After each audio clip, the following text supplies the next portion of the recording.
We are working to learn more tonight about a multi-agency operation here in Lubbock to arrest 22 people suspected of having ties to the Mexican cartels.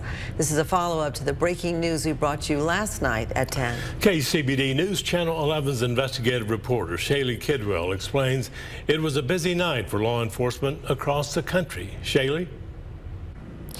Karen and Abner, FBI Director Kash Patel first announced the major bust in Lubbock last night, and then hours ago, he announced another operation in Virginia that led to the arrest of a suspected MS-13 leader.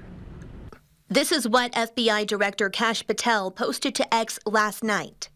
Tonight, I can report yet another successful operation from our brave field agents and regional partners in our ongoing mission to break the drug cartels.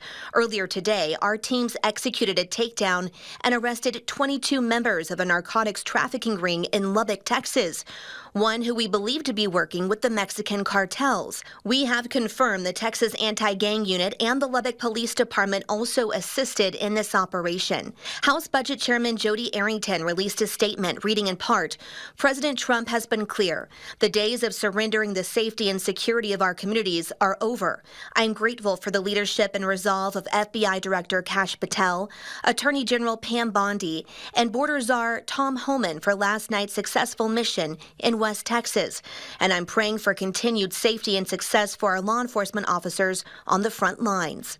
This morning, Director Patel posted to X again, stating, I can now confirm that earlier this morning, law enforcement personnel arrested a top MS-13 leader in Virginia. He spoke about the operation at a news conference today. My priority has been law enforcement across the country, and that will not change. But law enforcement across the country cannot be done just by Washington, D.C. and the federal government alone. Attorney General Bondi posted this photo to X announcing the arrest. She joined Patel and others at today's news conference. Early this morning, one of the top leaders of MS-13 was apprehended. He was the leader for the East Coast, one of the top 3 in the entire country. Right here in Virginia, living half an hour outside of Washington, D.C.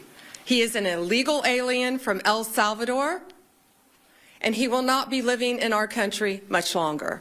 The governor of Virginia also commented. The illegal drug gangs, MS-13, Tren de Aragua, they are international terrorist organizations, and they are resident right here. They're resident across the country. Homeland Security Secretary Kristi Noem arrived in El Salvador yesterday. She visited a prison holding alleged Venezuelan gang members recently deported from the U.S. Here's what she had to say just hours before the arrest of that suspected Salvadoran MS-13 leader. The president today indicated that he would be open to working with us in the future on still continuing to receive TDA members and MS-13 members, and so we are grateful for that. We recognize that we still have thousands of these terrorist organization members in our country, and that we want to get the worst of the worst out so that we can bring more security to the American people. We are in communication with the local, state, and federal agencies involved in the Lubbock operation. We will continue to keep you updated as we learn more. Karen and Abner. Thank you, Shaylee.